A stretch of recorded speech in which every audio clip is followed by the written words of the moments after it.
Chapter 4.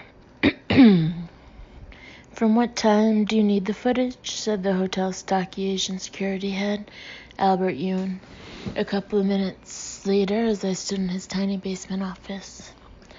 We'll start around 4 o'clock last evening, I said as I stood watching his computer screen.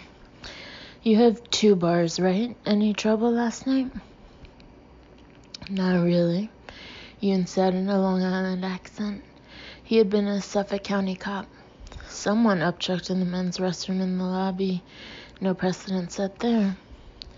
Wait, stop it there, I said. I saw a tall, black-haired guy in a dark suit on the screen checking in. That might be him. Can you match the check-in time to the name? We sure can, Yoon said, clicking open a new screen. Let's see. Your guy is one Pete Mitchell. He's still checked in. He's in 717. Any charges on his credit card, I said as I wrote it down. No, it says there's no credit card. He prepaid for the room in cash. Did he show ID? Yeah, the desk clerk should have a photocopy of it upstairs. Anyone who pays in cash has to show valid ID in case the room gets trashed or what have you. Yoon was standing but suddenly sat back down. Wait a second, he said. He clicked the security video again and hit fast forward. I think this guy, Mitchell, might be the guy who yacked in the men's room. Look at this. Yoon brought up the shot of the lobby hall, and I watched as Mitchell headed into what I assumed to be the men's room. A moment later, 2 other men appeared in the hall, one of them entering while the other waited. Some time passed, and the other guy in the hall went into the restroom, and then Mitchell reappeared. See the kind of nervous look on his face and how he hurries away?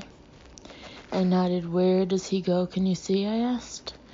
Yoon clicked on another screen and we watched as Mitchell pulled open another door at the end of the hall. That leads to the B stairwell. There are no cameras in there. Maybe he went back to his room. I'll look at the camera on 7. Yoon changed screens and clicked the mouse several times. That's funny, he said. The camera on 7 is broken or something. It's not showing anything. I looked at Yoon. Does the stairwell go all the way up to the roof, I said. Yoon looked back at me. It does go all the way, he said. That's when he did it, I said. He went all the way up the stairs and jumped off. Chapter 5. I finally arrived back in my apartment that night around 5. The message on the fridge said Mary Catherine was out to get the twins from cheerleading practice and Ricky from soccer, and instructed me to put the lasagnas in the fridge into the oven at 5:30. Bennett situation normal, I thought as I cracked open a can of Corona Light and took a gulp. Busier than the control tower at LaGuardia. Mary Catherine is my kid's nanny and also my girlfriend. I'm a widower, so it isn't as sleazy as it sounds. Or maybe it is. I'm not an expert in these things. At least that's what I tell myself whenever my Catholic guilt taps me on the shoulder. Dad, look, it came. My daughter Shauna rushed to me with a large tan envelope as I walked into the living room. It was from the Schenectady Chamber of Commerce. There were half a dozen pamphlets inside, as well as the Daily Gazette newspaper. Mary Catherine said after dinner I can cut out some of the pictures for the poster board. Hey, that's awesome, Shauna. No, it's not, Dad, said Trent, coming in behind her with his arms crossed. It's not fair that Miss Goody Two-Shoes got all this great stuff for the project and I didn't get anything. Mine's filled with just stupid printouts off the internet. Oh no. Here we go again, I thought, sharing a swallow with Eddie, who was on the couch simultaneously reading a paperback and watching ESPN with the sound off.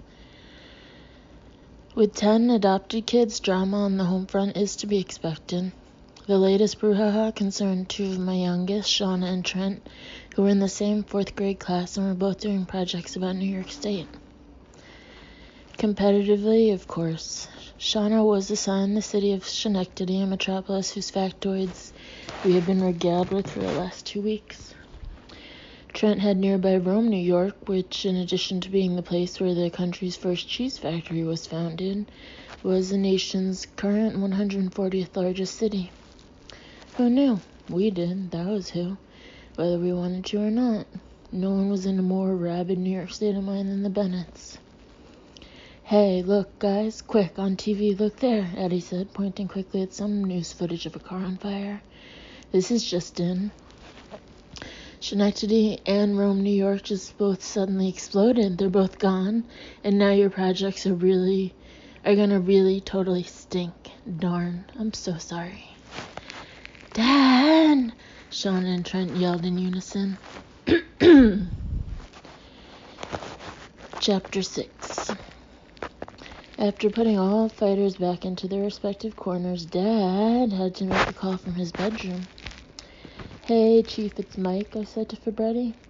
Mike, please tell me you have some good news in this jumper, he said. My boss keeps calling me every 5 minutes.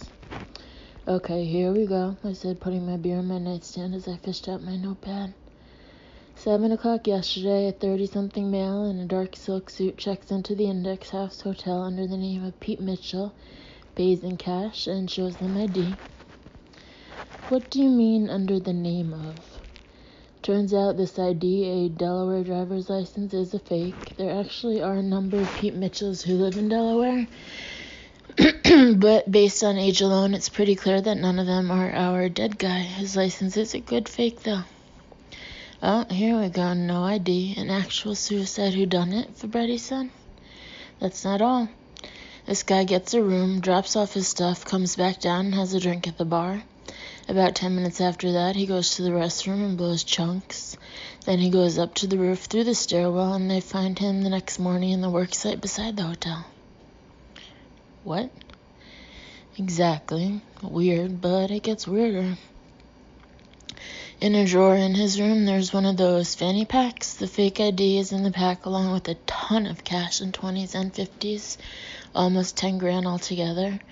Beside the pack is a box of condoms and a CVS bag, and that's it. No luggage, no deodorant, no tighty-whities, nothing. So you're saying our guy is some kind of John Doe? Yep. Even the Pete Mitchell name seems like a fake. I looked it up online. It's the name of Tom Cruise's character in Top Gun. How does this make sense?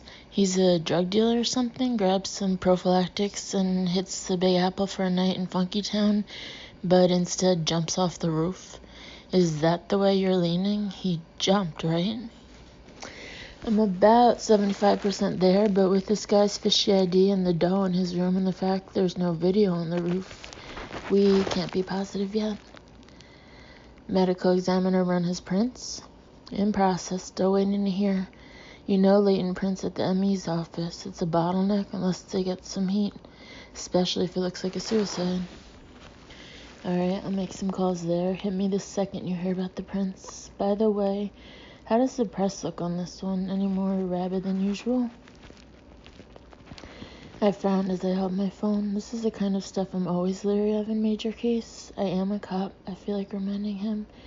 My job is to solve homicides, not to do PR errand boy work for politicians and the rich connected people who finance their campaigns. Not that I really noticed, Chief. I fibbed and hung up.